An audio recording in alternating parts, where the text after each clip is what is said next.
কেউ তো তালি দিল, কেউ তো এগ্রিড হল। যে বিষয়ে কথা বলতে আসলাম সেই বিষয়ে প্রতিশ্রুতি দেওয়ার পরে যদি ঠান্ডা থাকে তাহলে কিভাবে হবে? যদি আমরা রাষ্ট্র পরিচালনার দায়িত্বে নিয়োজিত হতে পারি জনগণের সমর্থনে, মহান আল্লাহ রাব্বুল আলামিনের রহমতে, তাহলে আমরা প্রাথমিক পর্যায়ে ধর্ম ও নৈতিকতা বিষয়ে শিক্ষক নিয়োগের জন্য পদ সৃজন এবং নিয়োগের ব্যবস্থা নেব ইনশাআল্লাহ। কেউ তো তালি দিল, কেউ তো এগ্রিড হল। যে বিষয়ে কথা বলতে আসলাম সেই বিষয়ে প্রতিশ্রুতি দেওয়ার পরে যদি ঠান্ডা থাকে তাহলে কিভাবে হবে?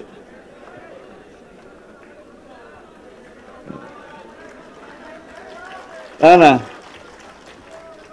এই মজলিসে বোধহয় মাহল আপনার তালি দেওয়ার নয়, তবে আমাদের দেশীয় সংস্কৃতির মধ্যে তালি দেওয়ার একটা প্রচলন আছে।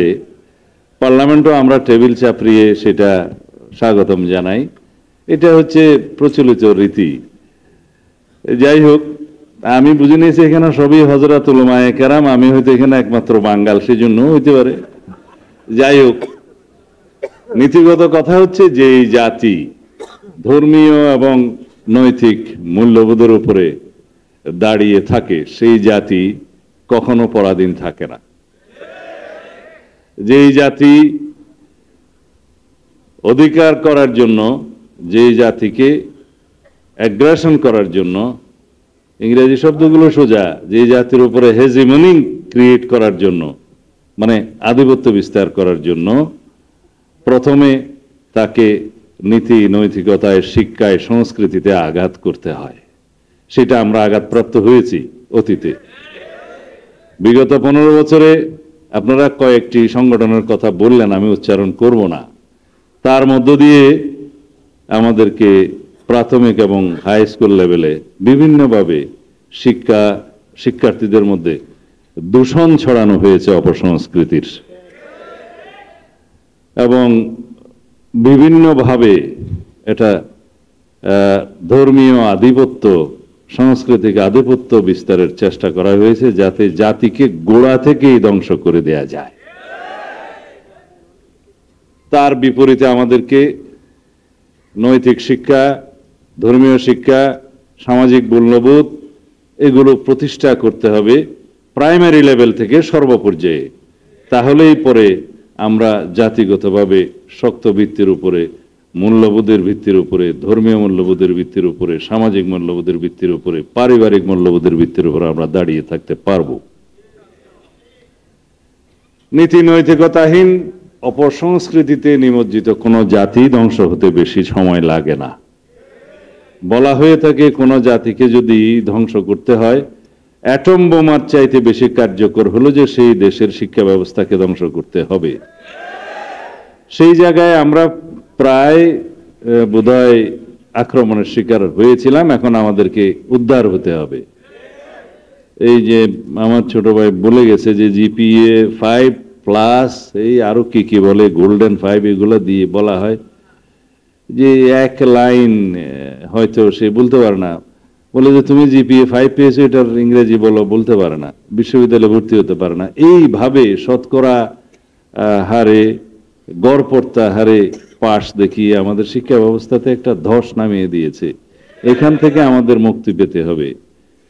আমাদের জাতিকে যদি আমরা পুনর্গঠন করতে চাই, আমি পুনর্গঠনটা এই জন্যই বললাম যে একটা ছাত্র জনতার গণ অভ্যুত্থান পরবর্তী পরিস্থিতিতে নতুন প্রত্যাশা, নতুন অঙ্গীকার অনুসারে এবং শহীদের অঙ্গীকার অনুসারে আমাদেরকে সেই আঙ্গিকে এই জাতি পুনর্গঠন করতে হবে। এখানে আপনারা প্রশ্ন তুলতে পারেন, জাতি কি আমরা নেই?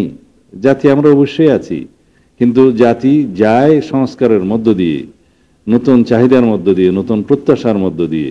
সেই প্রত্যাশা অনুযায়ী আমাদের এখন আমরা রক্তস্নাত বাংলাদেশে যে প্রত্যাশা সৃষ্টি হয়েছে শহীদের অঙ্গীকার নিয়ে, আমাদেরকে সেই নতুন ভাবে জাতি পুনর্গঠন এবং নতুন বাংলাদেশ আমাদেরকে সৃজন করতে হবে।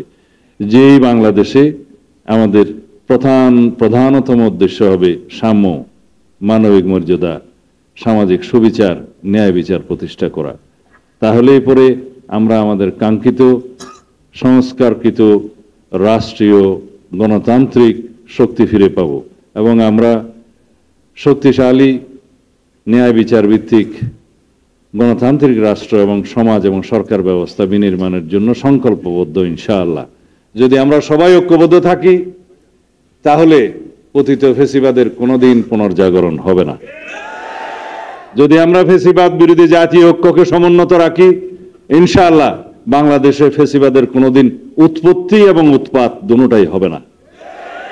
আমরা যদি ঐক্যবদ্ধ থাকি এই জাতিকে আমরা আমাদের কাঙ্ক্ষিত উন্নতির দিকে, সমৃদ্ধির দিকে নিয়ে যেতে পারবো ইনশাআল্লাহ। সেই জাতি হবে ধর্মীয় মূল্যভিত্তির উপরে দাঁড়িয়ে, শক্ত ভিত্তির উপরে দাঁড়িয়ে, সামাজিক মূল্যবোধের উপরে দাঁড়িয়ে এবং গণতান্ত্রিক সংস্কৃতির উপর দাঁড়িয়ে একটি শক্তিশালী রাষ্ট্র। আমরা সেই দিনের অপেক্ষায় আছি ইনশাআল্লাহ। আমি আমার বক্তব্য আর লম্বা করতে চাই না, শুধু আপনাদের কাছে অনুরোধ রাখবো যেন আমাদের সকল গণতান্ত্রিক শক্তিগুলোর মধ্যে ঐক্য থাকে, সেই প্রার্থনা আমরা করি। আমরা আমাদের মধ্যে যেন বিভক্তি সৃষ্টি করে ফেসিবাদকে সুযোগ এনে না দেই, সেই আল্লাহ রাব্বুল আলামিন আমাদের সেই প্রার্থনা কবুল করুন, আমিন। খোদা হাফেজ। আসসালামু আলাইকুম ওয়া রাহমাতুল্লাহ।